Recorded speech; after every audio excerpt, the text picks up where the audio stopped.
Hello, hello, hello. If you're watching me, then you are watching the Cannabis Tourism Chronicles here on KGL TV. I am your host from the North Coast, Otis Galloway, live and rocking in Scotland. And if you're watching it at this particular time, I wish you a happy 420. It's just gone past. I hope you celebrated with your tipple of choice, be it flour or concentrate or dab or hash or edible or however you manage your business. I hope that it was fun and elevating. I hope you had some good tunes to listen to. I hope you ate some good food and drank some good drink. But we are back and we are halfway through the year, which is astonishing. Time flies when you're having fun. And as always, we're going to be delving into all things cannabis tourism related and hospitality and good vibes and making people feel good. And of course, as always, we have lovely humans that are joining us that are out there doing all of this wonderful sacred work. And we say to them, bless and bless your life. And we are so lucky to be able to talk to so many people. And there's so many places around the world that are having these amazing revolutions in cannabis liberation. Hey, and our guest today is the founder and runs a cannabis cafe in Thailand. And if you can believe it, runs it completely plastics free. Now we have to figure out and find out exactly how that happens. So, to the founder of Grandma Jazz Cafe, say hello to AC. AC, how are you doing, my friend? Hello, everybody. I'm very well, thank you. Thank you, Otis. Excellent, Uh, excellent. Lovely to be here. Oh, we're good. Well, we're so glad to have you. And I mean, given the time difference, we really appreciate it because it's that's a lot of zones. Yep, A lot it's of dark zones. outside right now, Yeah. unfortunately, but we get the sunshine all day long, so don't worry. It's all in balance anyway. Yeah, But we, thank you we for we meeting me get as it well at rarely this in time. Scotland. Yeah, we get it rarely in Scotland, and I think we got it today. So maybe we've got a bit Yeah. of your sunshine, hopefully. So tell me, this is really fascinating. I mean, plastics free. I mean, this is something that is Yeah. a part of everybody's everyday usage, and you've managed to circumvent Mm, that, and you're running this mm. place like almost like environmentally with like the smallest footprint you can. Please, like Yeah. let's find out how this happens. So, I mean, we could say the goal is zero waste, but it's kind of impossible. I think we all know that, getting all the way down to zero, there's always going to be someone who comes in and says, oh, well, what are your glasses made from, or something like this, you know what I mean? So you can't be 100% zero. But we said from the beginning, as cannabis smokers, exploring the new cannabis scene as it happened in Thailand, we ourselves were ending up with all of these plastic baggies. And I said, hey, well, if we're going to go into this, we can't be adding to the pile, so to speak. So we said, hey, let's just find the alternative. It's going to take us harder to get running. We would have to find right designs and materials and various things, of course. But it was in our hearts. We said, hey, we can't be polluting this beautiful place. Phuket, I don't know if you know much about Phuket. It might have a reputation as well, and that's cool. Phuket has something for everyone. And yeah, it's a beautiful place. And if I'm here as a guest to this country, I'm from the UK, then I can't be leaving trash behind. I can't be generating that and giving it out to people for the sake of an hour, 1 gram later, and it's a piece of trash, literally. So yeah, didn't want to add to that problem, Otis. So he said, no, no plastic ever. So Yeah, we've got tins now. Yeah, it's great. it is. It's a difficult because it's a difficult thing when Yeah, you're running an establishment, and like I said, there's so many items that we use everyday usage that yeah, require or have plastics in it that it almost feels like it's an impossible task. and yet you pulled it Yeah. off, which I think is absolutely incredible. And yeah, I am Mm. actually pretty aware of Phuket. I know that Phuket's like a beach. It's more the beach coastal scene than it is like the Definitely. Yeah. interior. It's like the Uh, island, right? It's the island holiday in Thailand. Yeah. yeah, and I know that it is like it's a pretty much a scene for like a lot of people like a lot of One deep. day it sort of becomes legal. Everyone's talking about it, and it's bizarre. It's a big part of my own life, of course. So it was like it followed me to some extent. But yeah, just as surprised as you are. And it was going back and forth with law, political games, and things like this. Been very confusing, which is a shame because, I mean, ultimately it opened up as a free for all, right? It was the Wild West, and anyone could do anything. And that was a problem. People were, having bad experiences and people not qualified to be doing certain things and whatnot. Yeah, and without regulation, it was a bit crazy. So we needed the regulation to tidy things up a bit, just to bring a bit of sensibility to it. Let the mature culture emerge from that as well, rather than the stoner weekend party that never ends. Oh yeah, We need to just make sure that, hey, if this is going to be a sustainable thing into the future, we can't be ripping bongs and going crazy like we were when we were kids so much. Maybe we can incorporate it into lifestyle choices and use it creatively and all of these things. And at the same time, of course, we should never be harming the planet while we're doing that, because we're elevating our minds over here and the people around us and the space around us. So yeah, it's all part of it. yeah. I mean, it was just so incredible to see because it is the Thailand really is kind of an outlier in Southeast Mm. Asia for that sort of thing. I mean, Japan has been bandying it about for a little bit. They do use hemp seeds, but there's Yeah, still it's very illegal. It's very closed off. it's Indonesia, very same quiet. thing. Yeah. Yeah, Cambodia, same thing. And to see Thailand have it was really interesting because that it was like that wild pendulum swing. It was like first it was Yeah. like do anything you want, and then it was nah, and then it was like oh, okay, well how about and it's sort of it's coming to a happy medium, but it's Yeah. been really fascinating to watch. But it's Mm. like I would love to see the rest of Southeast Asia get behind, but I think that I kind of get the feeling that it's not going to go that way. It's not going to be this Mm. bellwether thing. I think that Mm. it was just a decision by the Thai government and other governments. I think it'll take a few more generations before we see countries like Korea or Japan or Vietnam Mm. Mm. give that consideration. But I would love to see that. But the way that it's Yeah. taking place, I think we've stunned it for them a little bit, didn't we? We sort of stubbed our foot on it and prolonged it for them, if anything, just because we were handling it in a bit of a messy way, politically and stuff. So yeah, it puts people off. But maybe that is the message to those other countries too, because and as much as I love Thailand, I've come to realize at this point of my life that countries present a certain way of how they are, but on the streets, on your feet, it's a slightly different story.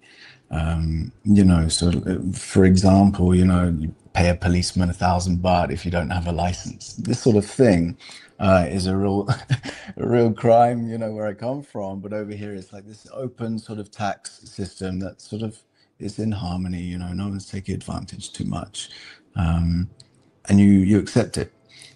So as a business owner as well, that's been very difficult for me to pin down. Grandma Jazz, we want to be seen as handling things the right way and presenting things with the utmost respect for everyone involved. So yeah, we can't be dabbling in in things that, might be under the counter and things like this. It just doesn't seem right. But then if, let's say, if that's what the system is, then to some point, Grandma Jazz needs to put the hat down and, you know, sort of see what else is going on. Yeah, it's totally understandable because, like I said, I mean, and here you are, sort of a, like an outsider coming in and having to Mm, witness this all. I mean, it's a head trip for you, but I imagine for locals, it's probably even more of a head ripper because I mean, we're talking yeah. about, it was already one of the top tourist destinations in the world, but this flips the script and it's like a whole other, like you said, you do want to attract people, but you don't want to keep attracting, a crowd of people that are just like people are just coming there to get lit. Yeah. It'll just pull their Amsterdam. And it's something that Yeah. you want. Thailand is still a country with this amazing history and rich culture, and this nightlife that's like second to none. So it's sort of like you're wrestling between those things in order to make that happen. What we're going to do is we're going to take a pause for the cause and just let our few sponsors that we have get a little bit of love in for us, and then we're going to All come back right. and talk about Phuket nightlife scene and Grandma Jazz's role in that. Y'all are Okay. watching the Cannabis Tourism Chronicles. I'm here with AC from Grandma Jazz in Thailand, and we will be right back after the break. Educanation, a Canadian non-profit organization devoted to improving the quality of cannabis education and care across our nation and around the world. Educanation believes in continued education and support through the three-tiered membership: cannabis education and outreach services, patient education and support through their holistic clinic model. Educanation, providing the highest standard of professional and responsible cannabis education. www.educanation.info. And we are back in the Cannabis Tourism Chronicles. I am Otis Galloway here with AC from Grandma Jazz. He's the founder of the Plastic Free Cafe in Thailand. So, Phuket, um, in relation to Bangkok, how far is Phuket from Bangkok? That's a good question. You can take a van. I think it'll take around 12 hours. Uh, it's a cheap option. It costs you maybe $10 or something like this. You could take a flight. That'll take an hour and 20 minutes. Pretty Okay. quick, straight into Yeah. the city. Yeah. Okay. Um, you could probably get there by boat as well. There's some boats in the city, like through the canals and stuff. So yeah, maybe take a boat. Wow. And see, Yeah. it's the scale, man. It's like that tripped me out because I was Mm. like, like 12 hours by van. I'm like, what? Some people do Oh, it. Some people do it. My yeah, first, I had an experience for 15 hours, I think, in a bus, and it was supposed to be a 12-hour trip, turned into 15. So allow a few hours each side, you'll be okay. nice. But well, that's still. I mean, all things considered, that's still really easy, like a relatively easy relatively easy transport wise Oh to yeah. approach to get there.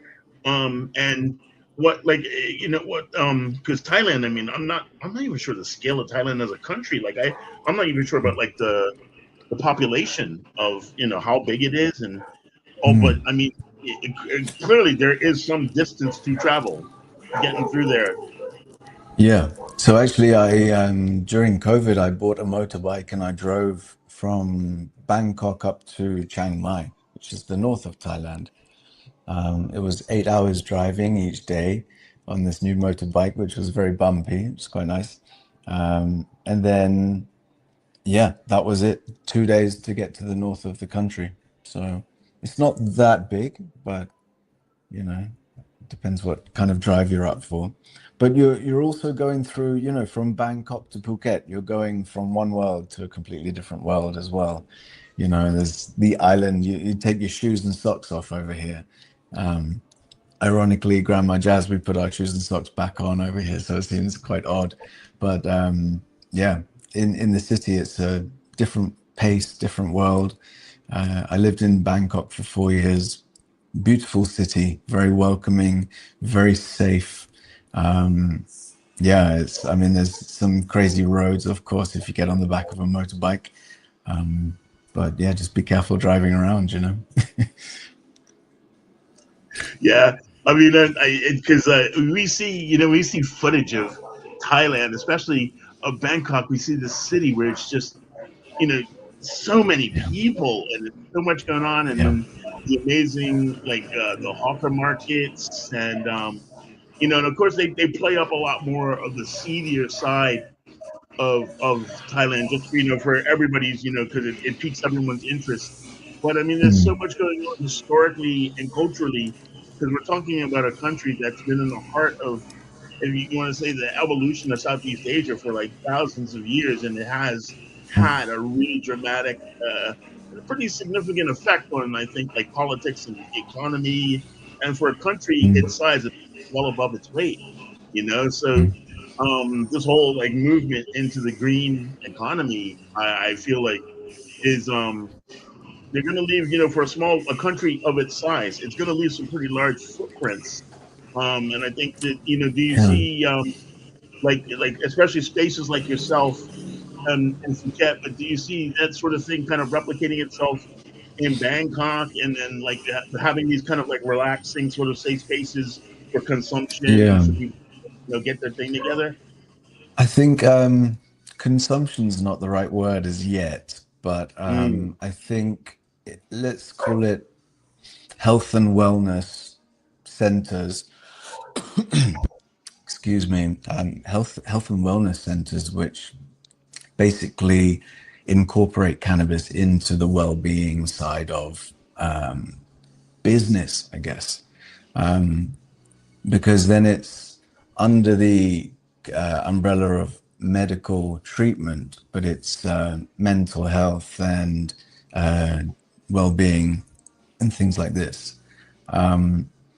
In terms of social consumption lounges and things like this, it's a real tricky one. It's a gray mm, area yeah. because legally it's no, no, no on paper. But then that leaves the person who's just buying some wonderful flowers upstairs, for example, to then blindly go out and then maybe smoke in the wrong place. You know, you can't be smoking in public places. You know, maybe do it wrong or cause a nuisance or something. If they were to do it here, for example, you know, we're here. We we have the space curated for this, you know, if anything were to happen. But, you know, people fill up by working, you know, working, doing their work, having a little smoke. And it's a general safe space. It's not really a social club as such, you know what I mean? Because we then start promoting that or displaying some of our content as that, and then it becomes like we're pushing the social, you know, the pushing the Right. alcohol kind of thing, Right. right? So we have to be very careful. Obviously, there's barriers where we can say certain things, do certain things. Yeah, I think that answers your question. Yeah, yeah, it's a tricky. I would imagine that because, like I said, because of the kind of the pendulum swing that took place in Thailand. Because I really watched Thailand very closely when I heard that they had legalized. I was like, whoa, because Yeah, like I said, I didn't expect that to be happening in a Southeast Asian country. And yeah. then and then they went, no, no, no, no, we're not comfortable with this, and they drew it back a bit, and then it was sort of like this Mm. kind of push and pull for a while, and it's sort of like they're trying to find a happy medium. But yeah, I would imagine that it does lead to some tricky situations, because you don't want to be saying a certain thing when you don't know if a certain thing is legal or not. Yeah. Yeah, because Mm. it does lead to a lot of gray area, and that's still a big issue in a lot of countries in the West too, that are Yeah. legalizing it now. Is like, places where people can okay, we got it. Now what do we do with it? And it's like it's sort of Exactly. moving towards like yeah. They caught the I ball, right? They caught the ball. They turned it around for a little bit, found its orientation, and they're still holding it. But they're finding it now.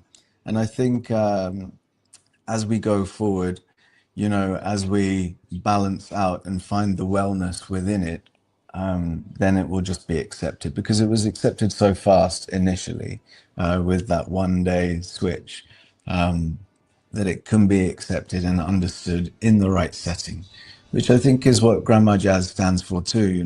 A place where, hey, this is how cannabis can be. We're breaking the stereotypes of, the stoner boy clubs, breaking away from hip hop, and putting on a hat and respecting some musicians of the past from the jazz era, who were smoking a bit of cannabis back then. So yeah, I think a place like this where you can respectfully consume cannabis. It's not all about cannabis at Grandma Jazz. It's maybe 5% of what we are. There's community and artists and musicians and great discussions that go on here. That cannabis is just a natural part that flows in and out of that. It's not all about coming here, get super baked, and then go on a motorbike and get out of here. It's not about that. And I think that initial rush is dying down. Let's say the cannabis influencers are getting tired and they've got a sore lung, so they're taking a bit of a step back and maybe just growing with it a little bit. Yeah, I think it will take it does take time because there's that initial excitement. I've called it, and many people have called it the same thing. The green rush is that Great. everybody's Yeah. really caught up in the fact that, oh my God, it's legal, and so there's this a kind of uh it's almost this like euphoric sense of, oh wow, this is like kids in a candy store kind of thing. And then gradually, as it proceeds along, I think we begin to give more thought to the process, because really all consumption of cannabis, when you really get down to it, is pretty much wellness consumption, because we're doing it because we want to relax. We're doing it Yeah. because our anxiety's got the better of us. We're doing it because we're depressed. We're doing it because we got a little bit of pain and we want some alleviation. Yeah. That is like an opiate, you know. Yeah. So yeah, I ultimately I think it'll all kind of wind its way towards a sort of a wellness approach to it. And I believe that Mm. in my heart of hearts, that's one of the best things that we can all do, is if we, rather than treat it like an intoxicant, treat it like a medicine, but it's a medicine that can be Yeah. supplemented with many, many things in many, many different ways. And like you said, like the way you're bringing it from the ethos of jazz and jazz musicians, and how a lot of the jazz musicians used to use it back in the day, and in terms of their Mm. creativity, I think that that's another avenue. But then we're talking about like a whole other avenue of consumption right there, which is all centered around aesthetics, and Yeah. that's a whole other conversation right there. You know? Yeah, I mean, then you start talking about design, you start talking about art, you start talking about music and things like this. And then this space is, like a moving, I mean, it attracts many musicians. And now we have a piano in the center of the room upstairs. It makes sense. It's just fitting to have that. Um, so yeah, I love the people that it brings together, and I think it's the people who have come out of that green rush. They've come out of their stoner days, let's say, and they've just learned how to incorporate it for themselves, and respect that it is different for everyone else too. I think that's Mm. pretty important. Yeah, and the thing, especially with myself being an older head, I'm a Gen X head, so a lot of like my generation, how we approached it was very much like, oh, we're just getting stoned. We've been very we were like one of kind of the more matter of factly generations. I know the boomers were Mm. like, we're gonna change the world, it's a revolution, and Gen X was kind of like, I just want to get stoned, dude. No, I Yeah. love my generation, and I love that the way we've come into it. And I kind of feel like Yeah. I see a lot of my generation in this movement because we're about that Mm. age where we're all getting aches and pains and things like that. And Yeah. it's sort of like it's a very matter of factly movement into just being just being part of the landscape. I think that we're hopefully that's what we're approaching anyway. Beyond those generation steps and stuff too, it's amazing. We've had some amazing conversations with grandpas and this 85-year-old guy or this 65-year-old DJ that travels the world. He's got white hair. He's called John and he's very British.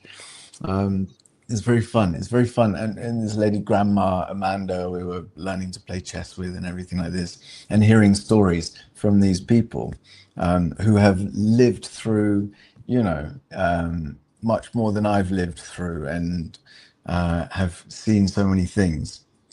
Then we start to realize, the whole wider scope of our own place and our own purpose and what we're doing with our time, because it's amazing speaking and connecting through these generations, I think is what I'm trying to say. Yeah, completely fulfilling. Right. Oh, I'll tell you what. We're gonna take one more pause for the cause, and then when we get back, I want to talk more about like the sort of people that are like. Let's get back into this demographic thing because demographics are always a fun topic about the people that you Okay. meet when you're walking down the street. So this is Otis and AC. We are having a discussion about Grandma Jazz Cafe in Thailand, and this is the Cannabis Tourism Chronicles on KGL TV. We will be right back after.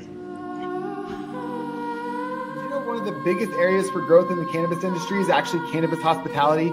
And did you know you could start your own business for under $5,000?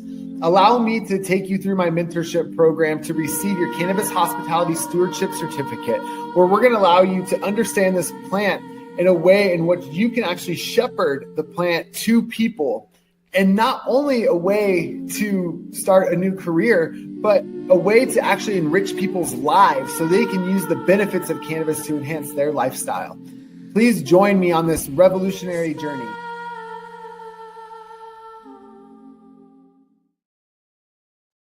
And we are back. So we were discussing demographics. And it is always a really, especially when the subject of cannabis comes into the whole connection.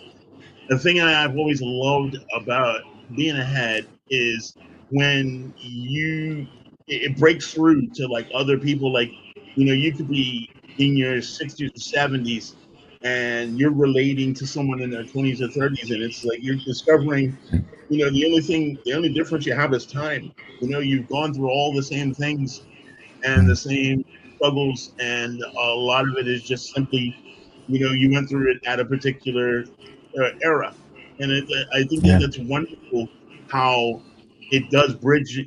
It's such a good generation gap bridge that I can see a place like Grandma Jazz being the magnet for some really funky, esoteric conversations that go on. For sure. It's crazy. I mean, we're very lucky. What can I say? Yeah, well, I mean, tell us I mean, there's got to have been like a moment or two that has stood out for you, running a business like that, where you ever had one of those nights where you just been out and then all of a sudden the cosmic keys just click together and you've gotten a gathering of people in that room that just made it like the magic just took care of the moment. Yeah, for sure. I mean, from times we shut the doors at we close at 8 o'clock actually, which is quite early, but Phuket kind of turns into bar area after 8, let's say. And Grandma Jazz, we want to keep it, as a 420 run up and a daytime thing. Yeah, crazy, we've helped people get married. We've helped people get divorced. We've helped people find houses. I mean, the list does go on.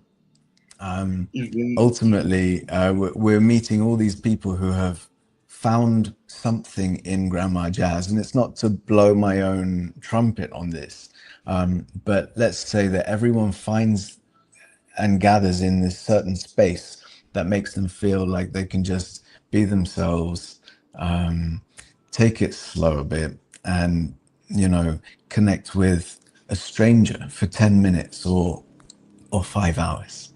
And that is something we all need and deserve as human beings, for sure. We need a safe space Amen. where we can get out of the house, where we can go to a place where it's respectful, like I don't know, just a place that's non-judgmental. I think that's what it is. It's an artistic expression place where you feel that you can express yourself too.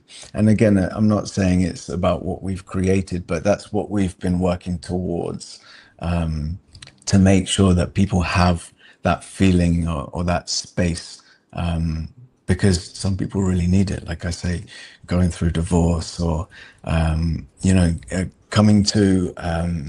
coming to addiction, coming to abuse levels with cannabis as well, where we have to really stop things, rein things in, reassess and advise and things.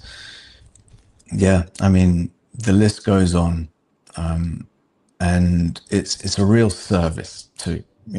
I feel Yeah. we're wearing a hat as a service to the community and to doing it the right way, to giving people what they deserve. Because otherwise, it's going to be, you don't really want people trying something for the first time, and then being in a place of fear or unknown or, like worry or anything like this. So it's a real responsibility. Yeah, you got to take it Yeah. carefully. Yeah. I would imagine so. I mean, to the certain degree that I have this program and in my daily endeavors, I try to do the same thing on that certain level where you know I mean, we're very much and the thing that I love about our little community, our little scene is Mm, how people, when we get into it, like you meet so many people and they're very sincere about their feelings, especially when we talk about how the flowers affected us and how it's given us certain, like we've discovered the one quote I've always loved my entire life is Bob Marley says, "The herb introduces you to yourself." And mm, it's such a great quote, and I think it's so accurate. yeah, And I don't think a lot of us recognize our true selves until we've partaken, and then it sort of just mm, splits you in the middle, and you get to see who you are, and you begin to like yeah, yourself a little bit more, and consequently, that allows you to kind of step outside of yourself and interact with other human beings.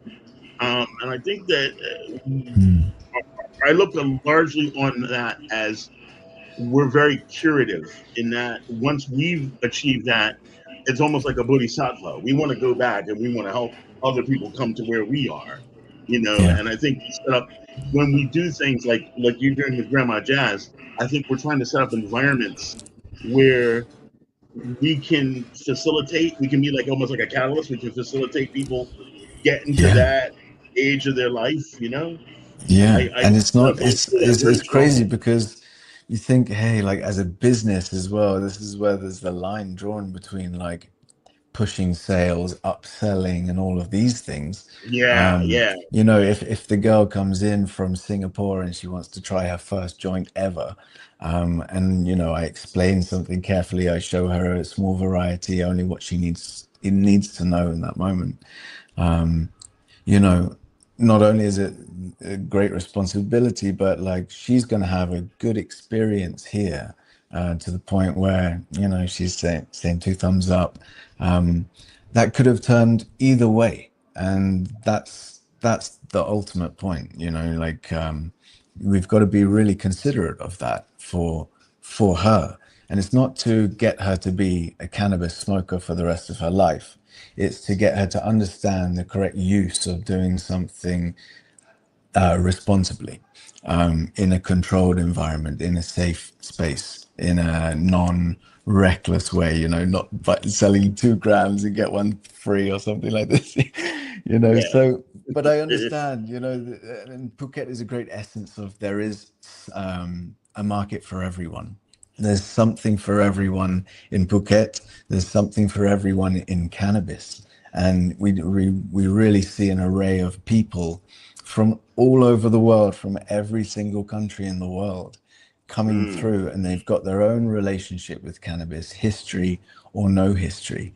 And it's wonderful to just put them on that next step in a safe way. If it's the first step or if it's a step in the right, in their long life of smoking cannabis. Yeah. But it got me to thinking, because like a part of the whole process, and it's kind of like one of my favorite parts of it is like, once you're done smoking and you're coming down, you get the munchies. So I'm curious, like, Phuket's food scene, take us through, like, what are some of the delicacies that we could experience if we go to Phuket and they're going, oh man, I got mad munchies. I am really hungry. What do I take? What do I go for? Okay.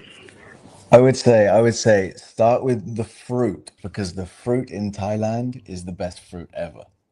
The Mm-hmm. mangoes. The mangoes are amazing. You can just peel them back and stick your face in there and just bite it. And it's Oh, juicy and it's sweet and it's love it. amazing. The pineapples, there's an array of pineapples, but you want to look for the little circle ones. Small circle pineapples. They look like mini pineapples. You can bite it in half just like that. They cut all the stuff out that you don't need. Um, at the markets, right? Thai markets, street markets, street food and stuff. Mm. Um, Fried chicken, somtam. Somtam is papaya salad, like mashed up salad and Oh, chilies and oh, garlic and lime. Yeah, there'll be chilies, garlic, and lime on pretty much everything. Um, nice. if you like spicy food, yeah, of course, Thailand has you covered. When was Nice. the last time you visited, Otis? Did you say it was Oh, in the yeah, I've 70s? never been. I want to go so bad now. I Oh, mean, yeah, okay, I'm okay. thinking. It's just that I love, like, the two things that are synonymous with me and cannabis are food and music, and those are the things that I Mm, really vibe on the most. mm, So I love to hear about the food in other places, and it gets my mouth watering and my mind to yeah, thinking about traveling, because it's an added incentive for going there. And that the yeah. fruit, yeah, yeah, the fruit is. I'm a big mango. I grew up on a Caribbean Honestly, island. you won't get bored of the fruit. Pineapple Yeah, fruit. you grew up in the Caribbean, exactly. It's next level fruit. It's not what you think fruit is in Canada or even England, Scotland, or it's I'm sorry, it's not. It's next level. Oh yeah, that sounds The good. the I mean, durian. tropical fruit on any day of the week sounds good. But I mean, Yeah. just adding it to the fried chicken and what I know from like different aspects of Thai cuisine, no, that just sounds like, oh my god, that's right up my Yeah. alley. Yeah. And yeah, I mean, it's part and parcel of the whole community experience of like especially with cannabis, man. It's like it brings so much, like there's so much joy to be had in just indulging in sensory. It's like Mm, yeah. like the flower, and the flower brings out the inner hedonist if you're not careful. You know what I mean? Yeah. This is why you got to be careful, like in Thailand, you're putting the cannabis head on, and then you can go around in this beautiful sensory journey, like you say. Try all these foods, have these experiences. The massage experiences are amazing. The beaches are beautiful. The people are very friendly. It's great. In Chiang Mai, the north of Thailand, is a bit more rooted in Thailand, should we say. Like I said, Phuket is a very tourist friendly, it's open to the world, it caters to many different kinds of people. Chiang Mai is a bit more cleaner streets, a bit more civilized, a bit more like traditional, artistic, musical, Mm. crafty. authentic, healthy version of what Phuket is. So it's beautiful, very different up there in the mountains, you know. It's lovely. Yeah, it does. It sounds absolutely heavenly. I just kind of feel like there's this like a whole from bottom to top experience where you can just keep going and you can find all Mm, sorts of scenes and little nooks and crannies to get into, yeah, especially that goes beyond just, coming for a puff. It's like there's a more to it than, I tried to explain to people, especially when I was in Amsterdam, I'm not here just because you got weed. I'm here for the pancakes and the yeah. museums and the It's the dikes and whole the experience. yeah, and I'm here for the whole and the canals. I'm here for the whole experience, and I think if we can really stress that from both like sectors, it's like we say to the people who are non-consumers, look, we're here for more than just that, and then for non-consumers to hear that coming from consumers, I think we need to definitely open up dialogues and just be talking to one another, Yeah. and especially as it pertains to like government officials and the public, have more open discussions about There's, yeah. what it is that we're all, because there's a lot of things that we can get from one another and we can understand Mm, better understand one another. I think if we open up the dialogue a bit. 100%. Yeah. Yeah. Well, I'll tell you what. I think they can learn a lot from the cannabis guys too. You know, we can really go with the sensory stuff. You know, those restaurants in the dark, all of those interesting experiences enhanced. They're definitely for those. Yeah. Well, Sorry I'll to tell you what. interrupt there. Hold on to that thought, and when Mm, I come back, we're going to discuss that a bit more, and then we're going to talk about okay. where and when we can find you, and where can people locate you, and Okay. let people know what's happening. And this is the Cannabis Tourism Chronicles, KGL TV. We'll be right back after this.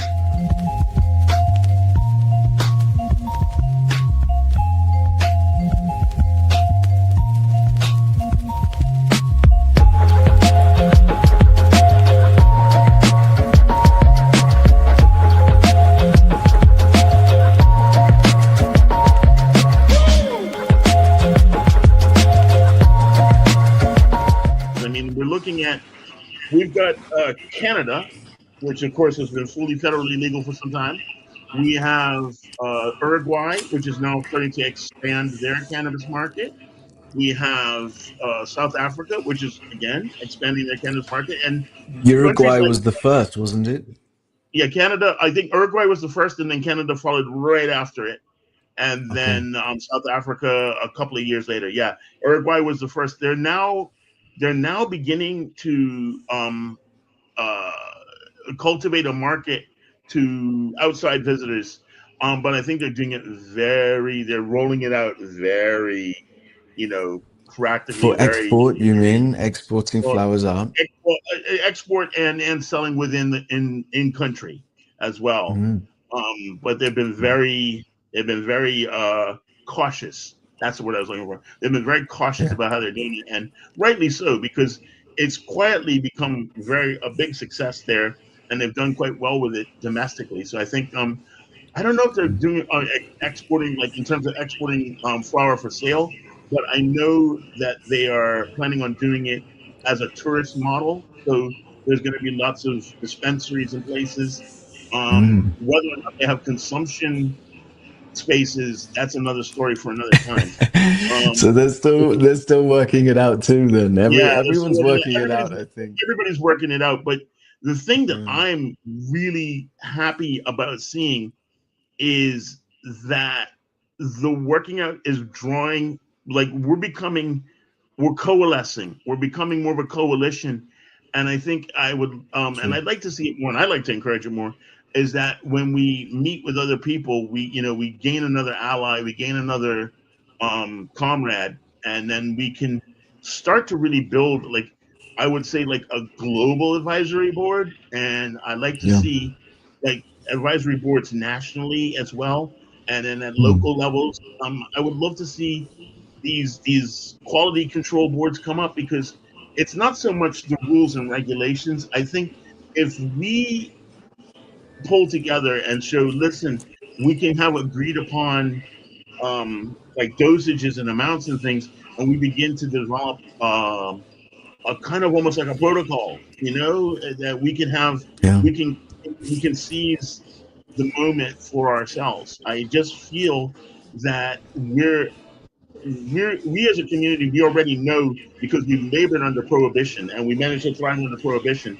Imagine what we Mm. could do under liberation, and that's kind Yeah. of I'm really feeling strongly about that with many other people. And I mean, I'm sure you probably have had the same thoughts about that as well. Yeah, for sure. I mean, it's incredibly exciting that we're even here connecting. Like you're in Scotland, right? I'm in Yes, Phuket over here, and it's wonderful.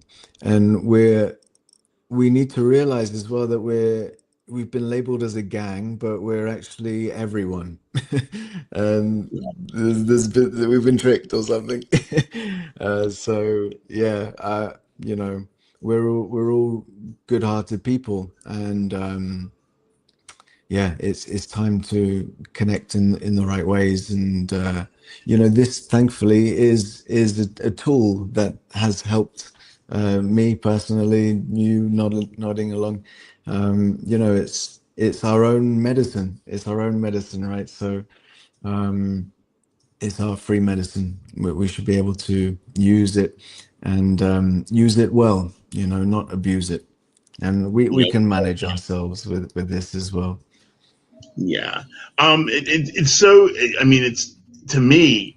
I look at what it's done for my life and what it's done for me personally, and it's introduced me to so many lovely people that I've Mm. got in my circle. And it's introduced even more people, and it just keeps introducing me to more and greater people. It's just it's Mm. hard to you can't ignore something that has that kind of an effect in your life.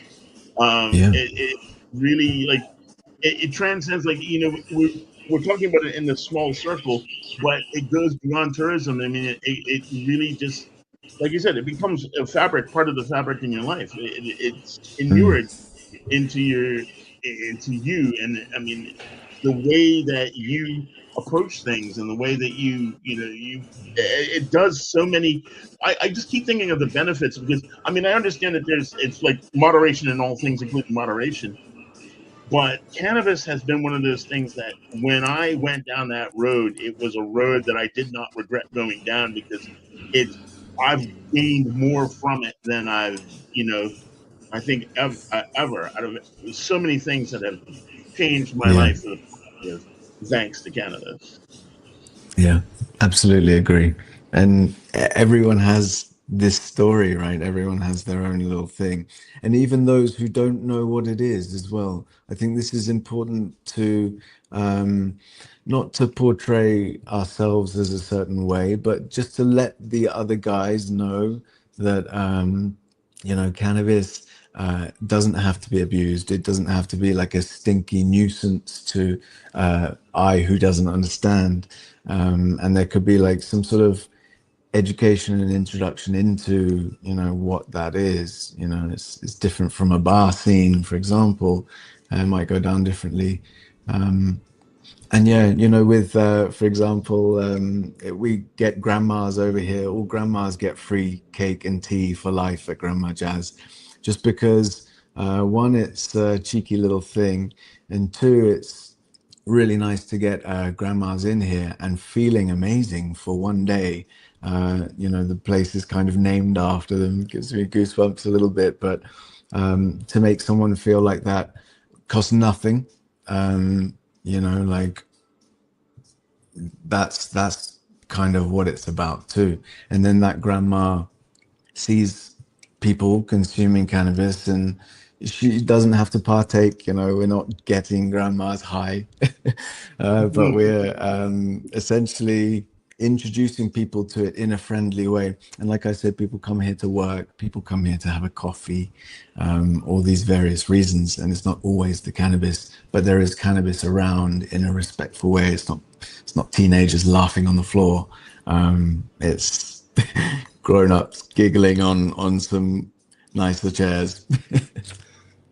No, and listen, either way, we need to have more people giggling these days, man, because honestly, we can all use a laugh. So tell us, where can we find Grandma Jazz on social media if we were so inclined to learn more about Grandma Jazz? Okay, check out our Instagram. It's Grandma Jazz Phuket. That's all it is in Instagram. If you Google it, just Google Grandma Jazz, all the stuff will come up. We've got some great reviews, honest reviews, never exchanged free joints for reviews like everyone else. But yeah, we are here in Kamala in Phuket, just up the hill. Yeah, we're easy to find. We're a little bit of a hidden gem, but check us out on social media. Check our YouTube channel. There's some sessions there in 360, Spotify. We've got all our playlists there. Indica, Sativa. There you go. A playlist is so important. It's very important to have a good playlist. It's all part of. It's one of the senses, my friend. So we got you covered. Yeah, check it out. That is excellent. That's excellent. I mean, once again, this is part and parcel of what I like to call the quiet revolution. Not all revolutions are going to be about guns and bombs and struggle and strife. Is that some revolutions that take place are the ones that start upstairs and in here. And I mean, a lot of changing the hearts and minds of people who would be very much against this sort of thing. I don't understand why. I mean, they maybe think that, this is like some leisurely time of do nothings, and that's not it. Because if there's anybody I've seen work harder than anybody else, it's heads, man. Heads, when they want something done, will move heaven and earth. Don't let that slouch, and don't let that relaxed demeanor fool you. This is a community of people who really, when they get their heads down and they get their mind set to things, man, will perform miracles that will leave you astonished. I've learned. I mean, I've been myself, even in the community, I made the mistake of going, "Oh yeah, right, stoners." No, man, stoners be some very creative, hardworking people, and when they want something, there's nobody more resolute in getting it done than them. And I see that every day. Wow. We are, Let me give you one of these, man. Yes, man. We are 100%. We are so fortunate, especially to have people like yourself in our community. And I listen. I'm all about, you know what? We need to big ourselves up a bit more, and we need to be a bit more inspiring to one another. So I mean, through your channel and through my avenue, and I hope that we can inspire other people to move forward and try to and do things that bring us together so that we can fellowship, burn one down, and have a good old time. You know what I mean? It's like Sounds that. good. Sounds good to me. Hey, AC, I want to thank you so much for taking time out of your busy schedule to bless us with your presence. We are Pleasure, so fortunate Otis. to have you in Thank our you number. for your time, my friend. Oh, beautiful, beautiful, man. And I wish you nothing but continued success and prosperity in your endeavors. Thank you, man. Maybe see you in Phuket one day. Oh, hey, listen. Yeah, the pineapples already got me. You had me at pineapples. Okay, check out our Instagram. I'll show you some stuff. I will do so. I will definitely do so. My beloved audience, it is time for us to say so long auf Wiedersehen, goodbye. But I say bless you, bless your life, live up, smoke up, elevate, innovate, excite yourselves, live every day the best possible way you can. Otis Galloway, Cannabis Tourism Chronicles, KGL TV, and we are out. One love. Peace.